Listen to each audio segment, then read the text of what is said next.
মুফতি আব্দুল মালিক হাফিজাহুল্লাহ, যোগ্যতা সম্পন্ন একজন মানুষ। আল্লাহ তার থেকে যেন হেদায়েতের যে বাণীগুলো আছে, তিনি যে খেদমত দিয়েছেন সারা জীবন, এটা যেন আরো ভালোভাবে এই জাতির জন্য উপকার যেগুলো ছড়িয়ে দেওয়ার তৌফিক দেন। আল্লাহ তার হায়াতে বরকত দেন, বলেন আমিন। অনেক যোগ্যতা সম্পন্ন মানুষ তিনি, বাতিলের পাঁচাটা গোলাম না। আল্লাহ রাব্বুল আলামিন বলেন, কোন মানুষ যদি সীমা লঙ্ঘনকারী হয় তাকে নেতা মানা যাবে না। ওয়ালা তুতিউ আমরাল মুসরিফিন আল্লাযীনা ইউফসিদুনা ফিল আরদি ওয়ালা ইউসলিহুন। সূরা শুআরা 19 নম্বর পারা 12 নম্বর পৃষ্ঠার 5 নম্বর লাইনের 151-52 নম্বর আয়াত। এটা তাফসিরে ফি জিলালিল কোরআনে আছে। আল্লাহ বলেন, অনুসরণ করা যাবে না। এক বচন দেননি, বহু বচন। ওয়ালা তুতিউ, টান আছে একালিফ। অনুসরণ করা যাবে না আমরল মুসরিফিন, যারা ইসরাফ করে, সীমা লঙ্ঘন করে। আল্লাযীনা ইউফসিদুনা ফিল আরদি ওয়ালা ইউসলিহুন, এই জমিনে যারা ফাসাদ সৃষ্টি করে, শান্তি প্রতিষ্ঠার কাজ করে না। ও বাংলার মুসলমানেরা, এই পৃথিবীতে ফাসাদ শব্দের ব্যাখ্যা আমি যত পেয়েছি, ফাসাদ শব্দের প্রথম অর্থ হচ্ছে আল্লাহর বিরুদ্ধে কোনো আইন বানানো। আল্লাহর বিরুদ্ধে যারা আইন বানিয়ে দেশে প্রতিষ্ঠা করতে চায়, তারা আল্লাহর ভাষায় ফাসাদ সৃষ্টিকারী। এক কথা বলেন না কেন? ফাসাদের দ্বিতীয় অর্থ হচ্ছে বিশৃঙ্খলা তৈরি করা। এটা তৈরি করতে যে যেই মাধ্যম বেছে নেয়, অনেকে আসছে ওরা গুপ্ত হামলা চালাচ্ছে বিভিন্ন জায়গায়, এটাও ফাসাদের অন্তর্ভুক্ত। এটা বিভিন্ন সময় আমরা দেখি বিভিন্ন জিনিসের সিন্ডিকেট করে দাম বাড়িয়ে দেন। কোনো সময় টিকিটের দাম, কোনো সময় পেঁয়াজের দাম, কোনো সময় চাউলের দাম। এক কথা বলে না, এটা বাড়ায় না। এগুলো যারা করেন এটা ফাসাদের অন্তর্ভুক্ত। এইটা আছে ইবনে কাসিরে। আপনি শুধু লিখে নিয়ে বাড়িতে যে মিলাবেন, দেখবেন এইটাই পাবেন। সুতরাং এই দেশে যারা এই যে ফাসাদগুলো সৃষ্টি করতে চায়, তাদের অনুসরণ করা যাবে না, এটা আমি বানালাম। এরপরও যদি কারো মনে মনে রাগ হয়, আমার মনে হয় রাগ হচ্ছে আমার উপরে না, আল্লাহর উপরে। তাহলে ফাসাদ সৃষ্টিকারীকে নেতা মানা যাবে না, যারা সিন্ডিকেট করে করে মানুষকে কষ্ট দেয়। আমিরে জামাত ডাক্তার শফিকুর রহমান ঘোষণা দিয়েছেন, এদেশে যদি ইসলাম ক্ষমতায় যেতে পারে, যত রকমের সিন্ডিকেট আছে সব ভেঙ্গে গুড়িয়ে দেওয়া হবে। কোন মানুষ যদি জালেম হয়ে থাকে, তার নেতৃত্ব মানা যাবে না, একেবারে সাফ কথা। সূরা বাকারা 1 নম্বর পারা 18 নম্বর পৃষ্ঠার 4 নম্বর লাইনের 124 নম্বর আয়াত। ওয়া ইযিবতালা ইব্রাহিমা রাব্বুহু বিকালিমাতিন ফাতাম্মাহুন্না। আমি ইব্রাহিম আলাইহিস সালামকে জীবনে বহু পরীক্ষা নিয়েছি, ইব্রাহিম প্রত্যেকটা পরীক্ষা পরিপূর্ণ করে দেখিয়েছে। এদের তাফসিরে আমি পেয়েছি, আমাদের যিনি আসল জাতির পিতা, এই বানানোটা না, এই বানানোটা আমরা মানি না। বলুন, আপনি যে জাতির পিতা দাবি করে চালিয়ে দিতেন, কে বানিয়েছে? ওরা নিজে নিজেই বানিয়ে নিজে নিজে চালিয়েছেন। ওটা দেশে আল্লাহ ঘোষণা দিয়েছে যে উনি জাতির পিতা, রাসূলুল্লাহ বলে গেছে। কে বলেছে? সে যাই বলুক, মানুষের বানানো জিনিস আমরা মানি না। আল্লাহ বানিয়েছেন মিল্লাতা বিকুম ইব্রাহিম, তোমাদের জাতির পিতা ইব্রাহিম। কে বলছেন? কেন আল্লাহ কথা বললেন? হুয়া সাম্মাকুমুল মুসলিমিন, কারণ তিনি তোমাদের নাম মুসলমান রেখেছেন। তিনি যেহেতু পিতা, পিতা হিসাবে সন্তানের উপরে দায়িত্ব প্রত্যেকের 13টা। কয়টা? এখানে যারা বাবা আছেন মিলান তো, আপনি কয়টা পালন করেছেন?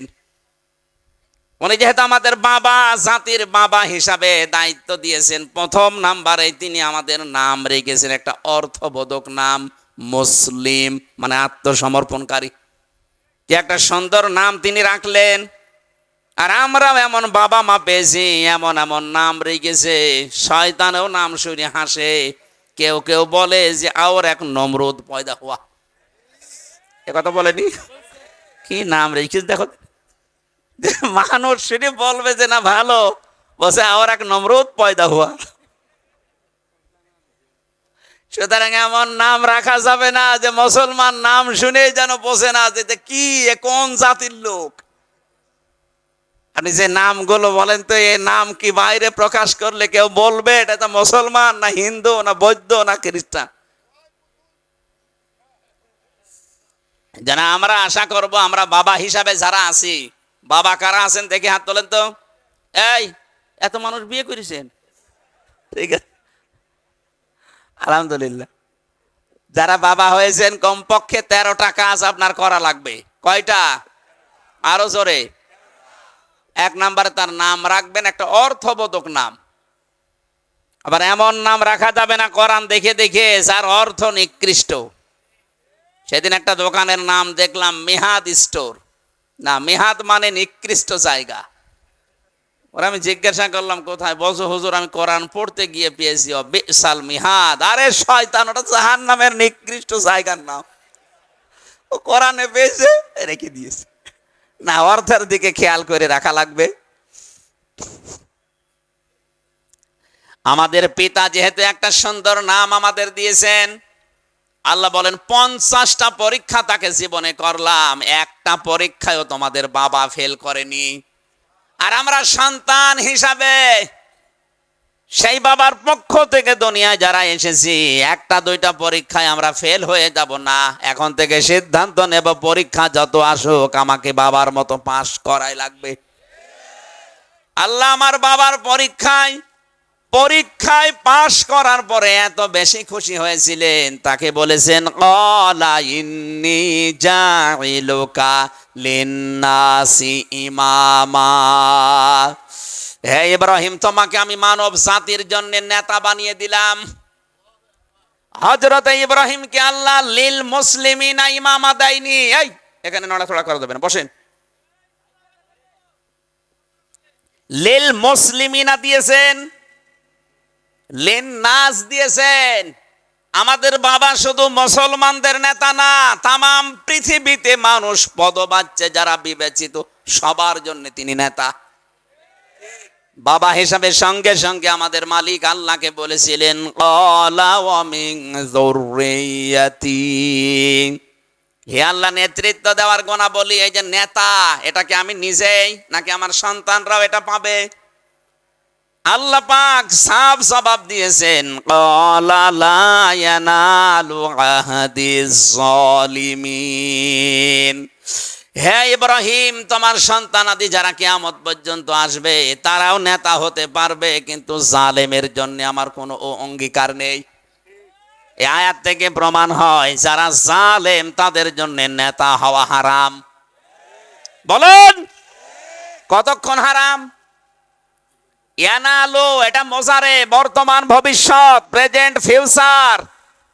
বর্তমানে জালেমরা নেতা হতে পারবে না কিয়ামত পর্যন্ত। এই আয়াতটা থাকবে কোরআনে। কিয়ামত পর্যন্ত এই পৃথিবীতে যারা আসবে, যারা জালেম তাদের জন্য নেতৃত্ব দেওয়া জায়েজ নেই। এই 15.5 বছরে যেহেতু ওরা জালেম প্রমাণ হয়ে গেছে, নাকি ওয়াজ করা লাগবে? ওরা যে জালেম এটা প্রমাণ হয়নি। আরে ভাই, আমি তো মাসলুম, আমি নিজেই বলছি। মাওলানা হোসাইন বলছিল না 3টা বছর যে জঙ্গি মামলা দিয়ে আমারে আটক করে রেখেছিল, পুরাটা জুলুম। এই যে কোরআন হাতে নিয়ে বলছি জঙ্গি কি আমি নিজেও জানি না। কয়েকদিন আগে তারপরও আমার মামলা খারিজ হয়ে গেছে। আদালত কর্তৃক প্রমাণ হয়েছে যে আমি নির্দোষ, আমার কোনো সম্পৃক্ততা এর ভেতরে নেই, কোনো দোষ ওরা পায়নি, আমাকে বেকসুর খালাস দিয়েছে। তার মানে এখান থেকে বোঝা গেল যে আমার যাতে কোনো দোষ নেই, বিনা কারণে আমার উপরে জুলুম করেছে। বলেন আমি মাজলুম আর ওরা জালেম। জালেমদের জন্য নেতৃত্ব দেওয়া তো জায়েজ নেই। আমরা চাই এই দেশে যেন কোনো জালেম আর এই নেতৃত্বের জায়গায় ফিরে আসতে না পারে। যারা বলছে আমরা চট করে আসবো, আপনি আসেন, আপনাকে আসাচ্ছি।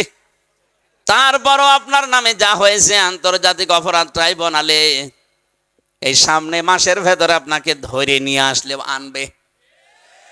আপনারা চট করে আসা লাগবে না, ফট করে নিয়ে আসা হবে।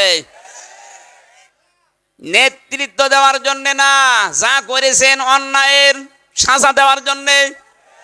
কারণ জালেমদের সাজা দেবে সরাসরি আল্লাহ না, এটা ঠিক না। জালেমদের বিরুদ্ধে মামলা দেবে আল্লাহ, কিন্তু সাজা দেবে মুমিন বান্দারা। এটা আমি বানালাম নাকি? এই যে সূরা তাওবার 14 নম্বর আয়াতে আছে, কাতিলুহুম ইউআযিবুহুমুল্লাহু বিআইদিকুম। আল্লাহ পাক বলেন কাতিলুহুম, তাদেরকে তোমরা হত্যা করো। ইউআযিবুহুমুল্লাহ, আল্লাহ নিজে তাদেরকে শাস্তি দেবেন। কিভাবে? বিআইদিকুম, তোমাদের হাতের মাধ্যমে। আল্লাহ যে আমাদের হাতের দ্বারা এখন জালেমদের শাস্তি দিচ্ছে, এর ওয়াজ করা লাগবে? অলরেডি শুরু হয়ে গেছে। যতগুলো জালেম ছিল আমরা চাই প্রত্যেককে দেশের ইমানদারদের হাতে আল্লাহ যেন শাস্তি দেয়। বিআইদিকুম, তোমাদের হাতের দ্বারা। কি করবেন আল্লাহ? ওয়ায়ুখসিহিম, তাদেরকে অপমানিত করবেন। একটা একটা করে করছে না? কারো বেশি উড়ে যাচ্ছে, কেউ পচা ডিম খাচ্ছে। ইউখসিহিম ওয়ায়ানসুরকুম, তিনি তোমাদেরকে সাহায্য করবেন। আলাইহিম, তাদের উপরে। আল্লাহ পাক জানো ওরা যে অন্যায়গুলো করেছে, এই ট্রাইব্যুনালের মাধ্যমেই ওদের উপরে যে বিচার হবে, এই বিচারে যেন আল্লাহ সাহায্য করে। আর উনি করবেন। ওয়ায়ানসুরকুম, অ্যানসুর এটা মজারে বর্তমান, ভবিষ্যৎ, প্রেজেন্ট, ফিউচার। আলাইহিম, তাদের উপরে। ওয়ায়াশফি সুদুর কওমি মুমিনিন, যেন মুমিনদের অন্তরটা প্রশান্তিতে ভরে যায়।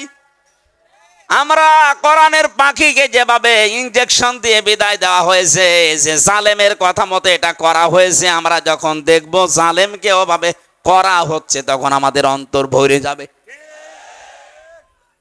আল্লাহ পাক বলেন ওয়াইযহিব গায়যা কুলুবিহিম, তোমাদের অন্তরে বহু দুঃখ যাতনায় 15.5 বছরে জমা হয়েছিল, এটা আমি আল্লাহ দূর করতে চাই। আমি মনে হচ্ছে বানাচ্ছি। কোন হুজুর নিয়ে আসবেন, নিয়ে এসে বসান, একটা শব্দ ভুল হয়নি, সব আমি দেখে দেখে বলছি। আল্লাহ বলেন ওয়ায়াতুবুল্লাহু আলা মাইয়াশা আল্লাহু আলিমুন হাকিম। আমার প্রথম কথা ছিল জালেমদেরকে মামলা দেবেন আল্লাহ, আর শাস্তি দেবেন আল্লাহ মুমিনদের হাতে, দুনিয়ায় আর পরকালে আল্লাহ নিজে। এই জন্য জালেমরা নেতৃত্ব দেওয়ার অধিকার আর রাখে না, ওরা অবৈধ। এই জমিনের জন্য জালেমরা কি? আরো জোরে কি? এজন্য মোড়ে মোড়ে জালেম যারা এই দেশে ছিল, সে বড় জালেম হোক, মাঝারি হোক, ছোট হোক, ওদের নামের তালিকা করে করে দোকানে দোকানে টাঙিয়ে দেবেন। কোন জালেম যেন এ দেশে আর নেতৃত্বে আসতে না পারে। কারণ ওদের দুনিয়াও শেষ, ওদের আখেরাতও শেষ। আপনি ভুল করে করেন না, জেনে বুঝে করেন, আপনি যেহেতু জালেম। আল্লাহু লা ইয়াহদিল কওমাজ জালিমিন, জালেমদেরকে আল্লাহ হেদায়েত দিচ্ছে না, দেবেও না। সুতরাং আপনার সব শেষ। আমরা যারা মাজলুম হয়েছিলাম, এখন আমাদের আনন্দ। কথা বলেন না কেন? কারণ মাজলুম দোয়া করলেই সঙ্গে সঙ্গে আল্লাহ এটা কবুল করে নেয়। হাজারো মাজলুম যারা জেলখানায় আমি দেখেছি, কত মানুষ জেলের বাইরেও রাত কাটিয়েছে, ধানের জমিনে, বাগানে, নদীর ধারে, নৌকার ভেতরে, ঝোপড়ি পেটে, সেখানে 1-2 বছর, 5 বছর, 10 বছর মনে হচ্ছে সংসার করে নিয়েছে, অথচ নিজের বাড়ি ঘর সব ফেলে যে জালেমরা অত্যাচার করে একে মাজলুম বানালেন, তার চোখের পানি বৃথা যাবে। মাওলানা মামুনুল হককে আমি কাঁদতে দেখেছি জেলখানায়, মাওলানা শাখাওয়াত হোসেন রাজিকে আমি কাঁদতে দেখেছি। হাউমাউ করে শিশুর মতোই লোকগুলো কাঁদতো। এ মানুষগুলো কেঁদেছে শুধু এই মাজলুম অবস্থায়, এই কষ্টে পড়ার কারণে, নিজের অপরাধের কথা স্মরণ করে। এই জালেমদের প্রতি যে অভিশাপগুলো আলেমরা দিয়েছে, আমার মনে হয় আল্লাহ এগুলো সব আরো সে তুলে নিয়েছে। আমরা 5টা বিষয় যে বললাম, নেতৃত্ব দিতে পারবে না, নেতা হতে পারবে না। নেতা হওয়ার কোয়ালিটি আল্লাহ কোরআনে দিলেন। সামনে যদি কোনো জালেম আসে, আমরা তাকে নেতা মানি না। যদি আল্লাহর স্মরণ থেকে গাফেল কোন মানুষ সামনে আসে তাকে আমরা মানি না, কোন মহিলা যদি আসে তাকে আমরা নেতা মানি না। বলুন, আল্লাহ রাসূলকে যে আনুগত্য করে চলে না তাকে মানি না। যারা আল্লাহর সীমা ওভারটেক করে, সীমা লঙ্ঘন করে, লিমিট ক্রস করে জীবন চালায়, আমরা তাদেরকে নেতা মানি না। আল্লাহ আমাদেরকে নেতৃত্বের গুণাবলী যেগুলো দিয়েছে, এরকম গুণাবলী যাদের পাবো তাদের মেনে চলার তৌফিক দেন। সেটা যদি আমার আত্মীয় নাও হয়, আল্লাহর নির্দেশ আমাকে মানাই লাগবে। সূরা কসস, এই সূরা থেকে আমরা 3টা আয়াত পড়েছি, তাফসীর আকারে কথা বলার চেষ্টা চালাচ্ছি। কষ্ট হচ্ছে? জবান খুলে কোরআনের আয়াত আগে পড়েন। আউযু বিল্লাহি মিনাশ শাইতানির রাজিম। বিসমিল্লাহির রহমানির রহিম। তাসিম মিম। তিলকা আয়াতুল কিতাবিল মুবিন। নাতলু আলাইকা মিন নাবাই মূসা ওয়া ফিরআউনা বিল হাক্কি লিকাউমিন ইউমিনুন। কসস কোন সূরা? সূরা কসস। বলেন বলেন। কসস শব্দের শাব্দিক অর্থ ঘটনা সমূহ। অনেকগুলো নবীর কাহিনী, ঘটনা আল্লাহ আমাদেরকে শুনিয়েছেন কিছু শিক্ষা নেওয়ার জন্য। আল্লাহ বলেন, আমি প্রথমে যে শব্দগুলো দিয়ে শুরু করেছি এটা হরফে মুকাত্তাআত। এর অর্থ দুনিয়ার কেউ কাউকে আমি জানাইনি, আমার নবীকে আমি জানিয়েছিলাম, কিন্তু নবীজি এগুলো প্রকাশ করেননি। কোন কোন মুফাসসিরিন ইকরাম এটা অনুমানের ভিত্তিতে একটা অর্থ দাঁড় করিয়েছেন। তাসিম মিম, তারা জানিয়েছেন এটা আমার নবীজির নাম হবে। রব্বুল আলামিন বলেন, তিলকা আয়াতুল কিতাবিল মুবিন। এই যে আয়াতগুলো এখন তোমাদের সামনে বর্ণনা করা হবে, এটা গোপন কোন কিতাবের আয়াত না, এগুলো সব স্পষ্ট কিতাবের আয়াত। অথচ বাংলার মুসলমানদের জন্য আফসোস, কোরআনে আল্লাহ যতগুলো কথা আমাদের শুনিয়েছেন, আমরা মুসলিম যারা দাবি করছি, আমাদের কাছে কোরআনের কথা স্পষ্ট না অস্পষ্ট? না, আমাদের কাছে এখনো অস্পষ্ট। আমরা এখনো অনেকে এটা বুঝি না। এটা বোঝার জন্য যে সিস্টেমগুলো চালু করার দরকার ছিল, ওইগুলো এই 15.5 বছরের পথ সব বন্ধ করে দেওয়া হয়েছিল। কারণ মানুষ তো শিখবে শিক্ষার মাধ্যমে। সেই শিক্ষা ব্যবস্থা থেকে কোরআন বাদ দিয়ে, নবীজির জীবনী বাদ দিয়ে, বাবার জীবনী অনেকেই ঢুকিয়েছিল। কোরআনে কারীম আল্লাহ বলেন, আমি স্পষ্ট ভাবে নাযিল করেছি, আলহামদুলিল্লাহিল্লাযী আনজালা আলা আবদিহিল কিতাবা ওয়া লাম ইয়াজআল লাহু ইওয়াজা। সব প্রশংসা আল্লাহর জন্য, যিনি তার বান্দার উপরে এমন কিতাব দিয়েছেন যে কিতাবে কোনো বক্রতা নেই, কোনো গোপন কথা নেই। কোরআনে আল্লাহ কোনো মারেফতের কথা দেননি, যা দিয়েছেন সব স্পষ্ট। সুবহানাল্লাহ বলতে পারেন নাই? অথচ আজ বাংলাদেশ সহ বিশ্বে বহু মুসলমানের কাছে কোরআন এখনো স্পষ্ট হয়নি, তাদের কাছে অস্পষ্ট হয়ে আছে। আল্লাহ বলছেন, আমি কোনো গোপন কথা, কোনো অস্পষ্ট কথা দেয়নি। তাহলে আমাদের কাছে এটা স্পষ্ট করতে হলে এর পেছনে সময় দেওয়ার দরকার নেই, ছোটবেলা থেকে আরম্ভ করা দরকার। কি করে এটা আমাদের জীবনে স্পষ্ট করা যায়? কোরআনে কারীম যাদের কাছে স্পষ্ট হয়ে গেছে, এই মানুষগুলো তখন আর গোপনে থাকেনি, তারাও প্রকাশ্যে আসার চেষ্টা চালিয়েছে। হযরতে আব্দুল্লাহ ইবনে মাসউদ রাদিয়াল্লাহু তাআলা আনহু, সূরা রহমান যখন নাযিল হয়ে গেল, তিনি শুনলেন। শোনার সঙ্গে সঙ্গে তিনি বললেন, হে নবী, আমার একটু অনুমতি দেন, কোরআনের এই আয়াতগুলো আমি কাবার চত্বরে জবান খুলে একটু পড়তে চাই। নবীজি নিষেধ করেছিলেন যে অবস্থা ভালো না, এখন পড়ার দরকার নেই। তিনি যেহেতু বাক শক্তি পেয়েছেন, কথা বলতে পারেন, কোরআনের আয়াতগুলো তিনি পড়া আরম্ভ করলেন কাবার চত্বরে গিয়ে। আর রহমানু আল্লামাল কোরআন। যতগুলো সাহাবীর জীবন আমরা পড়েছি, কোন সাহাবী কোরআনের কাছে আসার পরে গোপন ছিল আমি পাইনি। হযরত ওমর যেই দিন মুসলমান হয়েছেন ওই দিনই তিনি বলেছেন, হে নবী, যে ধর্ম আমি গ্রহণ করলাম এটা কি সত্য না মিথ্যা? তিনি বলেছেন সত্য ধর্ম। হযরত ওমর বলেছেন, হে নবী, সত্য জিনিস গোপনে থাকবে না, আপনি আমার অনুমতি দেন আমি একটু কাবার চত্বরে মিছিল দিয়ে আসি। বিশ্ব নবী মুহাম্মদুর রাসূলুল্লাহর ওই সামনে সেই কয়জন সাহাবী ছিলেন, মাত্র 40 জন। তাদেরকে নিয়ে তিনি কাবার দিকে একটা মিছিল আরম্ভ করলেন। লিল্লাহি তাকবীর। হযরত ওমর মুসলমান হওয়ার পর, কোরআনে কারীম পাওয়ার পরে তিনি ওপেন হতে চায়। আর এই দেশে এই 15.5 বছরে দেখলাম হাজারো মুসলমান, হাজারো আলেম তারা বলতো, হুজুর আমি গোপনে আছি। আপনি কোন কোরআন পড়েছেন আমি তো বুঝি না। সাহাবীরা কোরআন পড়লে তারা ওপেন হতে চাইতো, কারণ তারা কোরআনে কারীম স্পষ্ট এইটাই বুঝতো। আপনিও ওই কোরআন পড়ে আমরা আলেম হলাম, এমন আলেম হয়েছে যে আলেম হওয়ার পরে হুজুর আমি গোপনে আছি। এই গোপনে থাকার কারণেই তো জালেমরা এই কথাগুলো সব জেনে ফেলেছে। আমরা যাই করি ইসলামের জন্য এই গোপনে আছি যারা বলতো তারা সব লাগিয়ে দিত। কথা বলেন না কেন? তাছাড়া কোন লজ্জা এত বড় একজন জালেমাকে কওমি জননী উপাধি দিল? নৌকা মার্কায় দাঁড়াবেন এই নিয়তে আপনি এত বড় ভুল করে ফেললেন।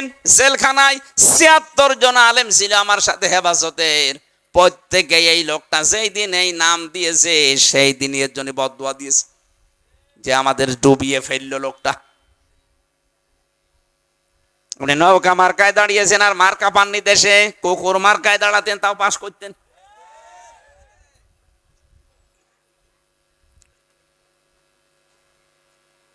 মানুষ এত নিচে নামতে পারে দুনিয়ার এই স্বার্থের কারণে। আরে ভাই, আমারও তো ধরার পরের দিনই বলেছিল যদি আপনি এই এই কাজগুলো করেন আপনাকে কিচ্ছু করব না, তো যদি না করেন 50টা মামলা দেওয়া হবে। আমি ওই সময় যদি মেনে নিতাম 3 বছর না 3 দিনও আমার থাকা লাগতো না। আমি কোরআন পড়ে বুঝেছি কোরআনের কাছে আসলে কেউ গোপন থাকতে পারে না, ওমরের মতো ওপেন হতে চায়। আর ওরা এমন আলেম, গোপনে গোপনে গোপনে। উনি জাতীয় মসজিদের ইমাম। একটা দেশ কত বড় দুর্নীতিগ্রস্ত হলে জাতীয় মসজিদের ইমাম পর্যন্ত পালিয়ে যায়। পালিয়ে তো গিয়েছে, আবার এসেছে জোর করে দখল করার জন্য, জনগণ জুতা দিয়ে পিটিয়েছে। পরের দিন আবার স্ট্যাটাস দিয়েছে যে জনগণ আমার জুতা দিয়ে মেরেছে, কিন্তু জুতা আমার গায়ে লাগেনি। ওরে শয়তান, লজ্জা শরম থাকলে এসব লেখে। ধন্যবাদ জানাচ্ছি ধর্ম উপদেষ্টা যিনি আছেন ডক্টর আফামা খালেদ হোসেন। উনি যে এখন যাকে লাগিয়েছেন বাইতুল মোকাররমের খতিব হিসাবে, মুফতি আব্দুল মালিক হাফিজাহুল্লাহ, যোগ্যতা সম্পন্ন একজন মানুষ। আল্লাহ তার থেকে যেন হেদায়েতের যে বাণীগুলো আছে, তিনি যে খেদমত দিয়েছেন সারা জীবন, এটা যেন আরো ভালোভাবে এই জাতির জন্য উপকার যেগুলো ছড়িয়ে দেওয়ার তৌফিক দেন। আল্লাহ তার হায়াতে বরকত দেন, বলেন আমিন। অনেক যোগ্যতা সম্পন্ন মানুষ তিনি, বাতিলের পাঁচাটা গোলাম না। এতদিন যারা কোরআন পড়েও বলতে না উনি দিনকাল ভালো না, গোপনে আছে। আপনি আর কতদিন গোপনে থাকবেন বলেন? এখন একটু ওপেন হওয়ার সময় আসেনি? আল্লাহ শুনিয়েছেন কেন জানেন? আল্লাহ পাক বলেন না তলু, আমি তেলাওয়াত করে শোনাচ্ছি আলাইকা আপনার কাছে। এটা শুনিয়েছে কে? কার কাছে? নবীজির। বলেন বলেন, আপনি খেয়াল করেছেন আল্লাহ নিজে শোনাচ্ছেন তেলাওয়াত করে করে নবীজির কাছে। মিন নাবাই মুসা ওয়া ফিরআউনা বিল হক। মুসা এবং ফেরাউনের নাবা মানে ঘটনা। মুসা এবং ফেরাউনের যে ঘটনা ঘটেছিল, হে নবী আপনি তো দেখেননি। আপনাকে আমি কোরআনের মাধ্যমে তেলাওয়াত করে করে শোনাচ্ছি। আপনি একটু ভালো করে মন দিয়ে শোনেন, দেখেন কি আছে এর ভেতরে। লিকৌমি ইউমিনুন, যারা বিশ্বাস করে তাদের জন্যে। আমরা যা বিশ্বাস করি আল্লাহর উপরে, না করি না? আমাদের জন্য আজকের এই তেলাওয়াত আল্লাহ করে শোনাচ্ছেন। এবার শোনেন আল্লাহ কি বলেন। আমার তো মনে হচ্ছে ১৫০০ বছর আগে নাজিল হওয়া আয়াত মনে হচ্ছে বাংলাদেশ দেখে আল্লাহ এই মাত্র নাজিল করলো। আপনি মিলান দেখবেন, মিলে যাবে। খাপের খাপ, মমতাজের বাপ, একেবারে মিলে যাবে। থাকবেন তো? থাকবেন না? ইন্না ফিরআউনা আলা ফিল আরদি, আল্লাহ পাক বলেন ফেরাউন, এই এদিকে একটু ভালো করে। ইন্না মানে অবশ্যই, ফিরআউনা মানে ফেরাউন, অবশ্যই ফেরাউন আলা ফিল আরদি, তার নিজের দেশে বিশাল সাম্রাজ্য তৈরি করে নিয়েছিল। প্রভাব প্রতিপত্তি ক্ষমতা পাওয়ার সব তার নিজের ভেতরে, নিজের দেশের ভেতরে বিশাল কিছু করে ফেলেছিল। ৬৫০ বছর রাজত্ব চালিয়েছে একটা দেশকে, কোনোদিন মাথা ধরেনি। এই করতে গিয়ে সে কয়েকটা কাজ বেছে নিয়েছিল। এটা হাজার হাজার হাজার বছর আগের কথা, অথচ এতদিন পরে আমরা দেখতে পেলাম এ পৃথিবীতে যারা লেডি ফেরাউন নামে পরিচিত তারাও এইটাই করেছে। তারা নিজের দেশের ভেতরে প্রভাব প্রতিপত্তি এমন পর্যায়ে পৌঁছিয়েছে, এটা পৌঁছাতে গিয়ে কয়েকটা কাজ তারা হাতে নিয়েছে। এক নম্বরে ওয়াজাআলা আহলাহা শিয়াআন ইয়াস্তাযইফু তায়ফা, এক নম্বরে ওই দেশে যে দল বিদলে মানুষকে বিভক্ত করে করে ছোট ছোট দল বিদলে বানিয়ে রেখেছিল। আপনি তাকান, এই দেশে মানুষ যত তার চাইতে দল বেশি। কারণ এক লোক এমনও আছে যে নিজে মানুষ একজন অথচ দল করে দুইটা। কথা বলছে না কেন? মানুষ একজন দল করে কয়টা? তাহলে এ দেশে মানুষ যত তার চাইতে দল বেশি।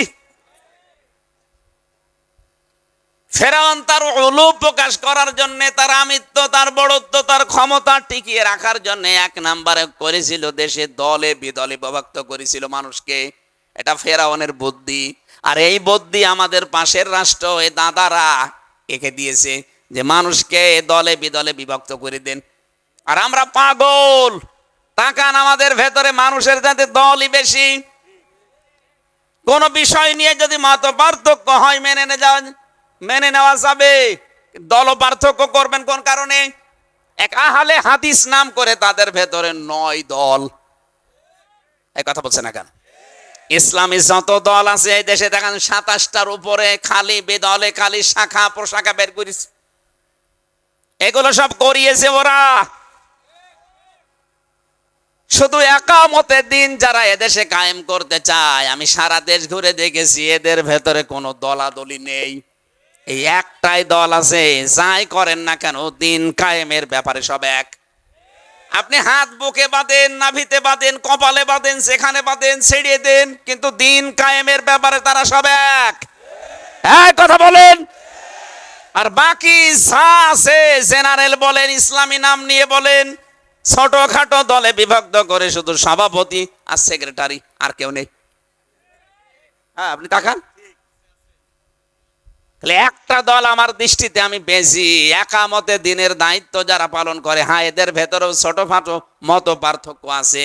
এদের ভেতরে হাত কেউ বুকে বাঁধে, কেউ নাভিতে বাঁধে, কেউ ছেড়ে দেয়, কেউ আমিন সরে বলে, কেউ আসতে বলে, কেউ মোনাজাত হাত তুলে করে, কেউ হাত ছেড়ে দিয়ে করে। কিন্তু একটা জায়গায় তারা সব এক, যে এই দেশে দিন কায়েম করা লাগবে। আপনি মিলিয়ে বলেন তো এই বিষয়টা কি আমি বানিয়ে বললাম? তাহলে ফেরাউনের এই ফাঁদে ওই জামানায় পা দিয়েছিল সবাই, শুধু একটা দল ফাঁদে পা দেয়নি, সেটা মুসা নবীর দল। আল্লাহ ওইটাই জানিয়েছে, ইয়াস্তাযইফু তায়ফাতাম মিনহুম, তাদের ভেতরে সে একটা দলকে দুর্বল করা, হীন করা, ছোট করে রাখার জন্য টার্গেট নিয়েছিল। তাফসিরে ফি জিলালিল কোরআন ইবনে কাসির মুফাসসির লিখেছেন ওই দলটার নাম ছিল মুসা নবীর দল। ফেরাউনের আরেকটা টার্গেট ছিল যাব্বিহু আবনাহুম ওয়া ইস্তাহয়ী নিসাআহুম ইন্নাহু কানা মিনাল মুফসিদিন। ওই জামানায় সে পুরুষ মানুষদেরকে মেরে ফেলতো আর মেয়েদেরকে বাঁচিয়ে রাখতো। তাফসিরে দুইটা অর্থ দিয়েছে। এই গল্প করছে মানে আমি কি আর কে মারছি? কথা যদি পরে প্রশ্ন করে বলতে না পারে না সেই এরে আমি এখন প্রশ্ন করবো, আয়াতটা শেষ হোক।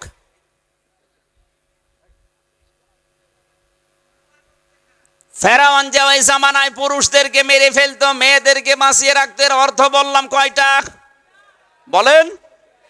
এবার যারা গল্প করছেন আপনাকে এই দুইটা বলা লাগবে, এখন বলছি। এরপরে যদি বলতে না পারেন আপনাকে আমি শুনতে আসাবো। আমরা এরকম শ্রোতা দরকার নেই, কারণ বললাম এটা ক্লাস চলছে। ক্লাসের মতো ছাত্র আমার লাগবে। ওই 82 রোল নাম্বার আমার দরকার নেই। কে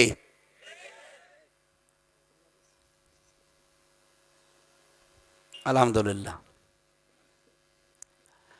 এও যাব্বিহু আবনাহুম ওয়া ইস্তাহয়ী নিসাআহুম এর ব্যাখ্যা পেয়েছি আমি তাফসিরে দুইটা।